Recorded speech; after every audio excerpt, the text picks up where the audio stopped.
आदाब। सहारा news network में आपका खैर मकदम है। आप देख रहे हैं आलमी सहारा। खबरनामा लेकर हाजिर हूं मैं मुईन शादाब। सबसे पहले एक नज़र सुर्खियों पर।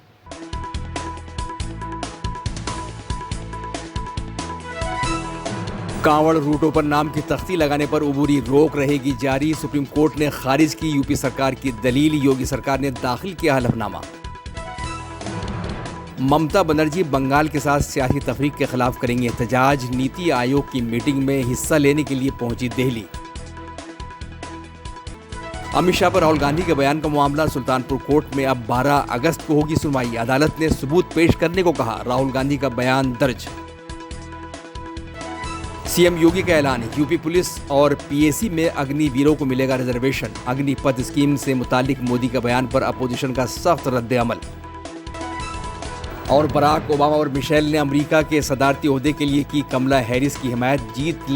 जीत के लिए मदद का किया वादा।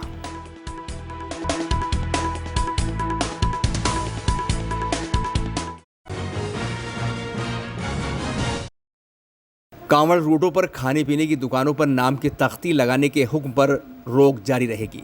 कोर्ट ने यूपी और उत्तराखंड सरकार को उबूरी रोक जारी रखने का हुक्म देते हुए ये बात कही। कोर्ट ने कहा कि यह हुक्म 5 अगस्त तक जारी रहेगा और उसी दिन आगे की सुनवाई होगी।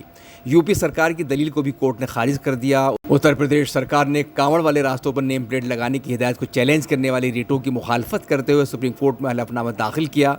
इस मामले पर कांग्रेस की राज्यसभा रुकन रेणुका चौधरी ने कहा कि अगर सुप्रीम कोर्ट ने इशारा कर दिया था तो अक्लमंद को इशारा ही काफ़ी था। जमहूरियत में ऐसे हुक्म नहीं चलते हैं। उत्तर प्रदेश सरकार अपने पैरों पर कुल्हाड़ी मार रही है और उसमें उसका विरोध किया है, जिसमें सुप्रीम कोर्ट ने एक तरह से बैन लगा दिया था उस पूरे मामले पर 26 तारीख तक। तो इनको अभी भी अकल नहीं आई। अगर सुप्रीम कोर्ट ने इशारा कर दिया, अकलमंद को इशारा काफी है। तो मुझे नहीं लगता ये कुछ सीखने, बस नींद से उठो बोलो आ बैल मुझे मार। अपने पांव पे कुल्हाड़ी मार रहे हैं। एक डेमोक्रेसी में ये सब नॉनसेंस नहीं चलते हैं। समझाने के तरीके में समझा दिए, अगर फिर भी नहीं समझे तो भुगतो। बात यही है। मगरबी बंगाल की वज़ीर आला ममता बनर्जी ने कहा कि वो नीति आयोग की मीटिंग में मगरबी बंगाल के साथ हो रही सियासी तफरीक की मुखालफत करेंगी। उन्होंने कहा कि बीजेपी और उसके लीडर बंगाल, झारखंड और बिहार को तकसीम करना चाहते हैं और इक़्तिसादी नाकेबंदी के साथ साथ जोग्राफियाई नाकेबंदी भी इन रियासतों की करना चाहते हैं।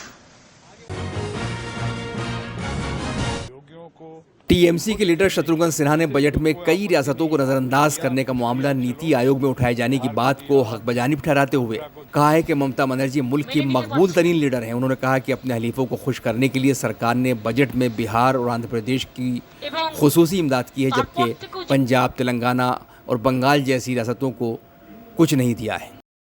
देखिए, इसमें तो दो राय है नहीं कि ममता जी आज देश में सर्वाधिक लोकप्रिय नेता या नेत्री हैं, सबसे पॉपुलर और सबसे पावरफुल हैं। उनकी आवाज में, उनके व्यक्तित्व में बहुत दम है। और जब वो कहती हैं कि नीति आयोग में आवाज उठाएंगी, तो आप समझ लीजिए इसके अंदर बहुत गहराई है। हुई है बहुत ज्यादतियां। इस बजट में सबने देखा है कि जिस तरह से अपनी बैसाखियों को या अपने सहयोगियों को खुश करने की, उससे कोई आपत्ति नहीं है। आपने किया, खुश किया, चलो।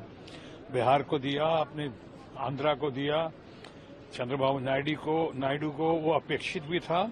और बिहार में जो दिया वो ठीक है, लेकिन कोई बहुत जबरदस्त कमाल नहीं किया गया है। उससे बिहार का बहुत भला नहीं होगा।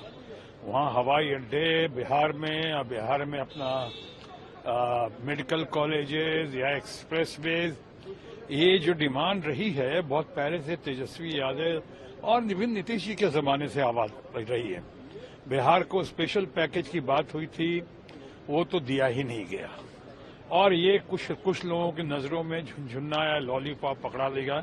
हालांकि मैं इससे सहमत नहीं हूं, लेकिन कहूंगा कि अच्छा हुआ और बहुत और होना बाकी है। लेकिन इस तरह से जिस तरह से किया गया है, साफ दिखता है कि सहयोगियों को खुश करने के लिए किया गया।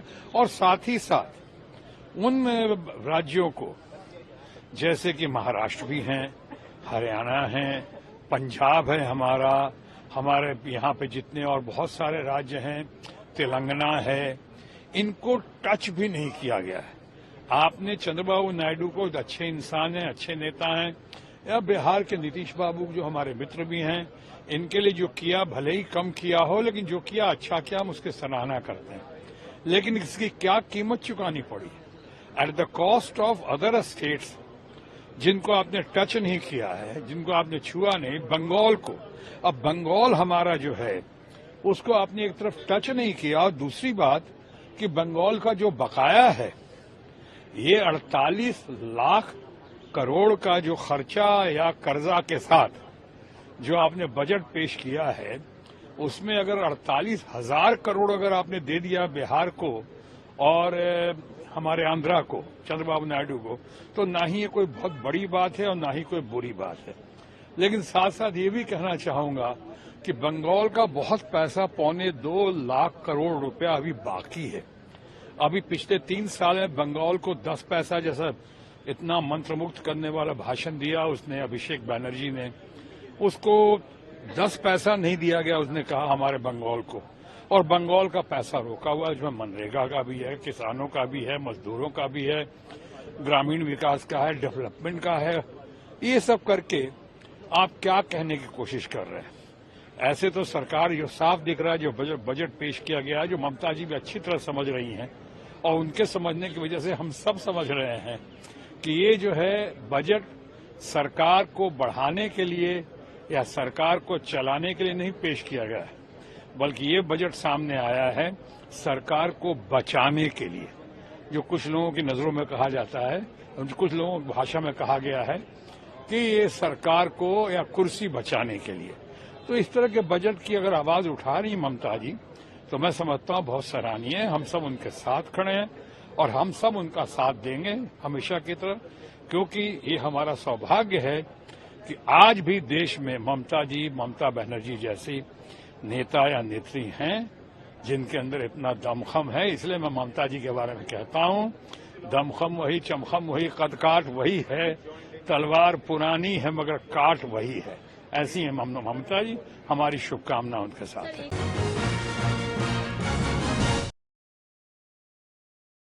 उत्तर प्रदेश के वज़ीर आला योगी आदित्यनाथ ने साबिक अग्निवीरों को पुलिस और पीएसी में रिजर्वेशन देने का ऐलान किया है। योगी ने कहा कि अग्निवीर जब अपनी सर्विस के बाद वापस आएंगे तब उन्हें उत्तर प्रदेश सरकार पुलिस सर्विस और पीएसी में अव्वलियत की बुनियाद पर एडजस्ट करेगी। योगी ने कहा कि उनके लिए एक तयशुदा रिजर्वेशन की सहूलत यूपी पुलिस में मुहैया कराई जाएगी। अग्निवीर की योजना भारतीय सेना में इसी देश से आगे बढ़ाई गई है। युवाओं के मन में एक उत्साह है। 10 लाख अग्निवीर भारतीय सेना के अग्निपथ के मजबूत जवान के रूप में अपनी सेवा देने के लिए आगे बढ़ रहे हैं। नौजवानों में उत्साह भी है। दुर्भाग्य है कि कुछ राजनीतिक दल जिनके लिए स्वयं की राजनीति देश से बड़ी हो गई है, वे देश की कीमत पर राजनीति करना चाहते हैं। उनका काम ही है कि हर रिफॉर्म वाले कार्य को, हर प्रगति वाले कार्य को, हर समृद्धि वाले कार्य में टांग अड़ाना, अनावश्यक व्यवधान पैदा करना, गुमराह करना, भड़काने की बयानबाजी करना, और लगातार उनके द्वारा इस प्रकार के कृत्य किए जाते रहे हैं। और इस मुद्दे को लेकर के भी विपक्ष ने लगातार गुमराह करने का प्रयास किया। आज अग्निवीर में जहां युवा भर्ती हो रहे हैं, एक ट्रेंड युवा अग्निवीर की सेवा को पूरा करने के बाद उन्हें सेना में भी अच्छा अवसर प्राप्त होने वाला है। पैरामिलिट्री में, सिविल पुलिस में और विभिन्न सेक्टर में भी उन्हें समायोजन करने के लिए व्यवस्था दी जा रही है। बीएसएफ ने, सीआरपीएफ ने, सीआईएसएफ ने, अन्य तमाम हमारे जो पैरामिलिट्री हैं, उन्होंने भी इस बात की घोषणा की है और उत्तर प्रदेश सरकार ने भी इस बात को कहा है कि अग्निवीर की योजना जैसे आगे बढ़ती है और जब ये अपनी सेवा के बाद वापस आएंगे तो हम उत्तर प्रदेश पुलिस सेवा में, पीएसी में इन नौजवानों को प्राथमिकता के आधार पर समायोजन की एक सुविधा देंगे, वेटेज देंगे। उनके लिए एक निश्चित आरक्षण की सुविधा हम अपनी सेना, अपनी पुलिस में उपलब्ध करवाएंगे। एक ट्रेन्ड मैन पावर हमें मिलेगा, अनुशासित युवा हमें मिलेगा और इसका लाभ राज्य लेने के लिए पूरी तरह हम लोग प्रतिबद्ध होंगे कि उन ट्रेन्ड युवाओं को हम आगे बढ़ा सकें। और मुझे लगता है कि हमें प्रधानमंत्री मोदी जी के और भारत सरकार के इस सेना रिफॉर्म के अभियान के साथ राष्ट्रीय सुरक्षा को सर्वोपरि मानते हुए आगे बढ़ना चाहिए। यहाँ उपस्थित सभी अतिथिगणों को कारगिल विजय दिवस की 25वीं सालगिरह पर वज़ीर-ए-आज़म नरेंद्र मोदी ने अग्निवीर स्कीम को फौज में किए गए जरूरी सुधार की एक मिसाल करार दिया है। उन्होंने कहा कि हिंदुस्तान के फौजियों की औसत उम्र ग्लोबल औसत से ज्यादा है, जो तशवीश का सबब है। लेकिन मुल्क की सलामती से मुतालिक इस मसले के हल के लिए कभी कुव्वत इरादी नहीं दिखाई गई। मोदी ने कहा कि अग्निपथ का मकसद अफवाज को नौजवान बनाना है, उन्हें जंग के लिए मुसलसल अहल बनाए रखना है। उन्होंने कहा कि बदकिस्मती से इतने हसास मामले को कुछ लोगों ने सियासत का मौजू बना दिया है। साथियों, डिफेंस सेक्टर में रिफॉर्म्स के लिए भी भारत की आर्म्ड फोर्सेस की सराहना करना चाहता हूं। हमारी सेनाओं ने बीते वर्षों में कई साहसिक निर्णय लिए हैं। सेना द्वारा किए गए जरूरी रिफॉर्म्स का एक उदाहरण अग्निपथ स्कीम भी है। दशकों तक संसद से लेकर अनेक कमिटी तक में सेनाओं को युवा बनाने पर चर्चाएं होती रही है। भारत के सैनिकों की औसत आयु, एवरेज एज, ग्लोबल एवरेज से ज्यादा होना, ये हम सबकी चिंता बढ़ाता रहा है। इसलिए ये विषय बरसों तक अनेक कमिटियों में भी उठा, लेकिन देश की सुरक्षा से जुड़ी इस चुनौती के समाधान की पहले इच्छा शक्ति नहीं दिखाई गई। शायद कुछ लोगों की मानसिकता ही ऐसी थी कि सेना मतलब नेताओं को सलाम करना, परेड करना। हमारे लिए सेना मतलब 140 करोड़ देशवासियों की आस्था। हमारे लिए सेना मतलब 140 करोड़ देशवासियों की शांति की गारंटी। हमारे लिए सेना मतलब देश की सीमाओं को सुरक्षा की गारंटी। अग्निपथ योजना के जरिए देश ने इस महत्वपूर्ण सपने को एड्रेस किया है। अग्निपथ का लक्ष्य सेनाओं को युवा बनाना है। अग्निपथ का लक्ष्य सेनाओं को युद्ध के लिए निरंतर योग्य बनाए रखना है। दुर्भाग्य से राष्ट्रीय सुरक्षा से जुड़े इतने संवेदनशील विषय को कुछ लोगों ने राजनीति का विषय बना दिया है। कुछ लोग सेना के इस रिफॉर्म पर भी अपने व्यक्तिगत स्वार्थ में झूठ की राजनीति कर रहे हैं। ये वही लोग हैं जिन्होंने सेनाओं में लेकर के हमारी सेनाओं को कमजोर किया। ये वही लोग हैं जो चाहते थे कि एयरफोर्स को कभी आधुनिक फाइटर जेट न मिल पाए, ये वही लोग हैं जिन्होंने तेजस फाइटर प्लेन को भी डिब्बे में बंद करने की तैयारी कर ली थी। लेकर के कारगिल विजय दिवस के मौके पर लद्दाख में वज़ीर-ए-आज़म नरेंद्र मोदी के अग्निवीर स्कीम से मुतालिक बयान पर अपोजिशन ने सख्त रद्द-ए-अमल का इजहार किया है। कांग्रेस के एमपी शशि थरूर ने कहा कि जब आप फौजियों को 6 महीने तक ट्रेनिंग देकर उनसे 3-4 साल तक ही काम कराते हैं तो आप फौज की तरबियत और पेशेवराना इफादियत को कम करते हैं, जो बहुत नुकसानदेह है। उन्होंने कहा कि जब कांग्रेस इक़्तिदार में आएगी तो इस स्कीम को ख़त्म करने का फैसला एकदम मुनासिब होगा। In fact, the professional reputation of the Indian Army is extremely high around the world. It's considered one of the most professional armies in the world. And to maintain that professionalism is in the interest of the entire nation. Now, when you create a situation where soldiers can be trained for 6 months and then serve for 3 or 4 years, what you're doing but diluting the quality of training and professional opportunities available to the Indian Army. I believe it's deeply damaging. The only rationale for it is indeed to save money on the pension, and therefore I think that the Congress stands justified in its insistence that we will scrap the scheme when we come to power. Modi की तकरीर पर कांग्रेस के पार्लिमानी रुकन सुखजिंदर सिंह रंधावा ने कहा कि कारगिल विजय दिवस पूरे मुल्क के लिए फख्र की बात है, लेकिन मोदी को इस बारे में भी बात करनी चाहिए कि जम्मू कश्मीर में बढ़ रहे दहशतगर्दाना हमलों, ड्रोन, हेरोइन और गैर कानूनी हथियारों की स्मगलिंग को कैसे रोका जाए। देखिए, पहली बात तो कारगिल के लिए तो किसी को शक नहीं होना चाहिए और ये देश की एक बड़ा मान वाली बात है कि हम उस दिन जीत कर आए, और ये भी बहुत बड़ी बात है कि जिस बोफर्स के लिए अपोजिशन ने इतनी देर कहा और उसी बोफर्स ने वहाँ कामयाबी हासिल की।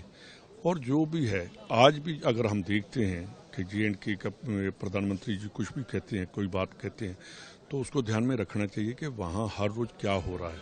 आतंकी हमले बढ़ रहे हैं और आर्मी के ऊपर उनके लगातार अटैक्स हो रही हैं, उनको हमें रोकना होगा। साथ ही साथ जो पंजाब JNK के साथ लगता है, हर रोज़ मेरा पूरा का पूरा जो मेरी कंस्टिट्यूंसी है पूरी की पूरी बॉर्डर के साथ है। मेरे ख्याल 150 किलोमीटर या 90 किलोमीटर पूरा बॉर्डर है पाकिस्तान का। वहाँ एक दिन नहीं पाकिस्तान वो छोड़ता, वहाँ ड्रोन गिरते हैं, हेरोइन गिरती है, इलीगल वेपन्स आते हैं। उनके बारे में तो पाकिस्तान प्रधानमंत्री जी बोले कि वो कैसे रोकने हैं। यूथ क्यों जा रहा है नशे में, यूथ क्यों जा रहा है गैंगिज्म में, इन सभी बातों का प्रधानमंत्री जी को जवाब देना पड़ेगा।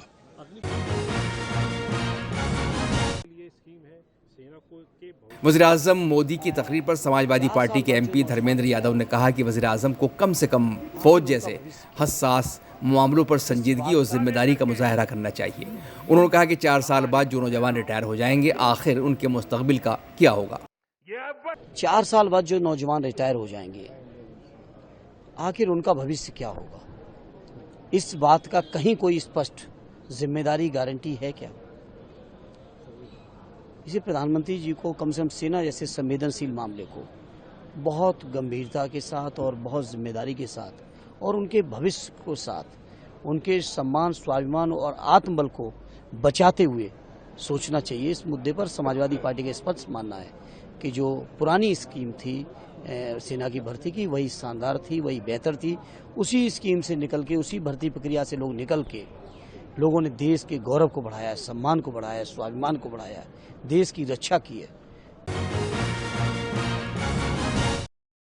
शिवसेना UBT की पार्लिमानी रुकन प्रियंका चतुर्वेदी ने कहा कि आवाम इस सवाल का जवाब मांग रहे हैं कि 5 साल की ट्रेनिंग के बाद अग्निवीरों की भर्ती होगी या नहीं होगी, और आप अग्निवीर स्कीम को हक बयानी कैसे ठहरा रहे हैं। देखिए, इतना शर्मनाक है कि आप इसको ऐसी स्कीम को अच्छा बता रहे हैं जहां पे 5 साल के ट्रेनिंग के बाद उनको रोजगार होगा कि नहीं होगा, आर्मी में भर्ती होगी या नहीं होगा, उनको फ्यूचर की क्लैरिटी नहीं है। उनको प्रोविडेंट फंड्स के बेनिफिट मिलेंगे कि नहीं, उनको इंश्योरेंस के बेनिफिट्स मिलेंगे कि नहीं, ये पता नहीं है। ये शर्मनाक है। और कल एक अखबार में रिपोर्ट आई थी कि वो अग्निवीर ज्वाइन करते हैं, अग्निवीर में शामिल होते हैं, पर उनको लगता है अभी 5 साल आगे जाकर हमारा कुछ होने नहीं वाला है, तो वो चोर बन जाते हैं। तो आप क्या कर रहे हैं? जनता आपसे मांग करिए अपनी आर्मी को और सशक्त करना है, आर्मी को और मजबूत करना है, और आप अग्निवीर को डिफेंड कर रहे हैं। जो उसमें कमियां हैं, हम आपको बार बार कह रहे हैं उस कमियों को दूर करें। और बहुत सारे मार्टर्ड सोल्जर्स की फैमिलीज ने ही कहा है। इतना शर्मनाक है कि देश के प्रधानमंत्री अभी भी जनता का मूड, जनता के मन की बात नहीं समझ में आ रही है उन्हें, वो अभी भी अपने मन की बात कर रहे हैं। यही देश का दुर्भाग्य है। और यहीं पे नहीं रुका है इनका, अब इन्होंने कॉर्पोरेट अग्निवीर प्रोग्राम शुरू किया है कि कॉर्पोरेट हाउसेस को कोटा देंगे कि इतने लोगों को आपको भर्ती करना पड़ेगा। और जो आप बार बार कह रहे हैं कि एम्प्लॉयमेंट जनरेशन है, ये कुछ नहीं है। अप्रेंटिसशिप प्रोग्राम में उनको 5,000 रुपए दिए जाएंगे। आप मुझे पूछिए, इंजीनियर होते हैं, पोस्ट ग्रेजुएट होते हैं, वो 5,000 की नौकरी करेंगे। यही तो कॉर्पोरेट पहले ये अग्निवीर शुरू किया जहां पे देश में आग लगाई, अब कॉर्पोरेट अग्निवीर प्रोग्राम शुरू कर रहे हैं जहां पे युवाओं में फिर से आक्रोशित करेंगे। लोकसभा में अपोजिशन के लीडर और कांग्रेस के एमपी राहुल गांधी उत्तर प्रदेश के सुल्तानपुर कोर्ट में हाजिर हुए, जहां वजीर दाखिला अमित शाह पर मुबैना तौर पर काबिल एतराज़ तबसरे के मामले में उनकी पेशी थी।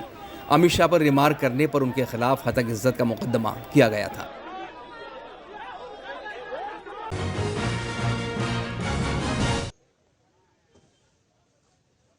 राहुल गांधी सुल्तानपुर कोर्ट में बयान दर्ज कराने के बाद जब दिल्ली लौट रहे थे तो रास्ते में मोची की एक दुकान पर रुक गए। राहुल गांधी ने दुकान पर जाकर मोची से बात की और हाल भी जाना। इस दौरान उन्होंने जूते और चप्पलों में टाँके भी लगवाए। राहुल गांधी ने मोची के बेटे से भी बात की। कितने समय से यहाँ पे दुकान कर रहे हैं? 40 साल। 40 साल। अभी राहुल गांधी जी आए थे, क्या कुछ उन्होंने बात करी? हाँ जी, हमारे धंधे के विषय में सारी बात की। हमने उनसे बोला है कि पूंजी से कमजोर हूँ, गरीब हूँ, कुछ मदद कीजिए। तो क्या वो अभी एक आपका कुछ सामान भी देख रहे थे, क्या उन्होंने जूता उता भी बनवाया है क्या? ट्रेनिंग लिया, थोड़ा टाका लगवाया। हाँ। अच्छा। हाँ, क्या करवाया? सिलाई कर रखी है थोड़ा से। अच्छा अच्छा। किस तरह से बनाते हो? अच्छा अच्छा अच्छा। तो राहुल गांधी जी ने खुद जूते को सिल के देखा? हाँ जी। क्या अपने लिए भी कुछ बनवाया? नहीं नहीं, अपने लिए नहीं। कौन सा जूता सिला था? जरा दिखाइए। चप्पल सिले। दिखाइए। ये चप्पल इसको भी लगाए हैं। क्या दिखाइए? इसको चिपकाए हैं। अच्छा, इसको चिपकाए हैं, इसको सिलाई की है। अपने हाथ से सिली हुई है। नाम आपका चेतराम है? रामचेत। बहुजन समाज पार्टी के सदर मायावती ने आम बजट को सियासी मफाद से मुतासिर और तफरीक करने वाला बजट करार दिया है। मायावती ने ट्वीट किया है कि एनडीए सरकार के बजट में मुल्क और अवामी मफाद से ज़्यादा सियासी मफाद के तहत रियासतों के बीच तफरीक, जानिबदारी और अदम तवाज़ुन बढ़ाने का काम किया गया है, जिसके खिलाफ एहतजाज फितरी है।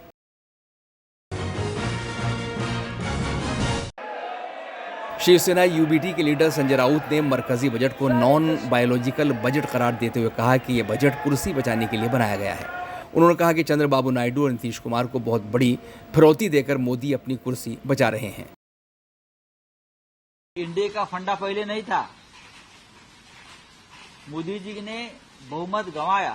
मोदी जी अल्पमत में आने के बाद ये इंडिया का भजन शुरू किया।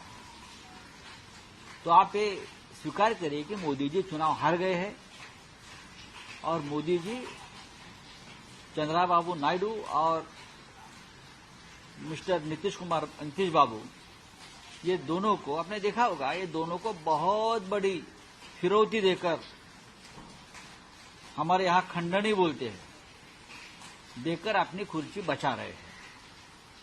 चुनाव बजट में जिस तरह से जो पैसा ये दोनों को दिया है, ये कुर्सी बचाने के लिए। जैसे मोदी अपने आप को क्या नॉन बायोलॉजिकल व्यक्ति मानते हैं, वैसे ये बजट भी नॉन बायोलॉजिकल है और पूरा जो पैसा है कुर्सी बचाने के लिए ये दोनों को दिया है। बोला दिल्ली के वज़ीर आला अरविंद केजरीवाल की सेहत को लेकर इंडिया अलायंस 30 जुलाई को जंतर मंतर पर मुजाहरा करेगा। शिवसेना की एमपी प्रियंका चतुर्वेदी ने कहा कि अरविंद केजरीवाल की गिरफ्तारी सियासत से मुतासिर है। उनकी गिरफ्तारी का कोई सबूत नहीं दिया गया है। ट्रायल हो, कन्विक्शन हो, जो भी हो, वो जेल से उन्होंने लड़ाई लड़ी है। उनके ऊपर गंभीर आरोप है। गंभीर आरोप सेपरेटिस्ट आइडियोलॉजी को लेकर है और वो सेपरेटिस्ट आइडियोलॉजी को पनपने देने का जो काम हुआ है, जिसके आधार पे उनको वोट मिले हैं, वो इस सरकार ने किया है। एंड केंद्र सरकार में फिर से दोहराऊंगी, केंद्र सरकार और भारतीय जनता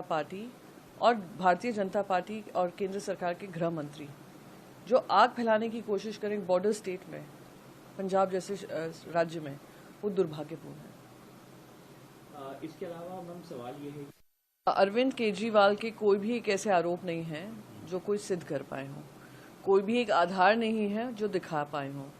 ट्रायल कोर्ट ने बाकायदा जब उनको बेल हियरिंग में बेल दी थी, उन्होंने कहा था ईडी आज तक कोई भी सबूत पेश नहीं कर पाया है। जब सुप्रीम कोर्ट में ये ऑर्डर चैलेंज हुआ था, सुप्रीम कोर्ट ने भी stood by that bail order.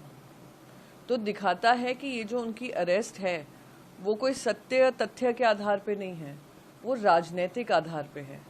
और जो हम लोग प्रोटेस्ट कर रहे हैं वो इसके खिलाफ, जो मिसयूज हो रहा है एजेंसीज का, और किस तरीके से elected chief minister of Delhi, जो जनता ने वोट करके उनको भेजा है, उनको उनके काम करने से रोका जा रहा है फॉल्स चार्जेस पर। तो हम उनके समर्थन में खड़े हैं।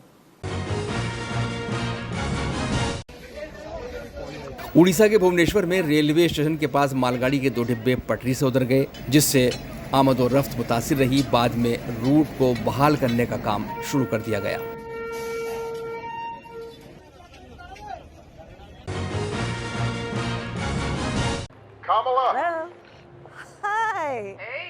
अमेरिका के सदारती इलेक्शन में डेमोक्रेट उम्मीदवार कमला हैरिस की हिमायत का ग्राफ तेजी से बढ़ रहा है। मौजूदा सदर जो बाइडेन के बाद अब साबिक सदर बराक ओबामा ने भी कमला हैरिस की हिमायत कर दी है। बराक ओबामा और उनकी अहलिया मिशेल ओबामा ने कमला को फ़ोन करके अपनी हिमायत और हर मुमकिन मदद का यकीन दिलाया। उन्होंने कमला से कहा कि आप बेहतरीन सदर साबित होंगी। Kamala. Hello. Hi. Hey there. Oh, hi. You're both together. Oh, it's good to hear you both. I can't have this phone call without saying to my girl Kamala, I am proud of you. This is going to be historic. We called to say Michelle and I couldn't be prouder to endorse you and to do everything we can to get you through this election and into the Oval Office. Oh my goodness. Michelle, Barack, this means so much to me. I am looking forward to doing this with the two of you, Doug and I both, and getting out there, being on the road. But most of all, I just want to tell you the words you have spoken and the friendship that you have given over all these years mean more than I can express. So thank you both. It means so much. And we're going to have some fun with this too, aren't we? खबरनामे में अभी इतना ही, इजाजत दीजिए। आदाब, सारा प्रणाम।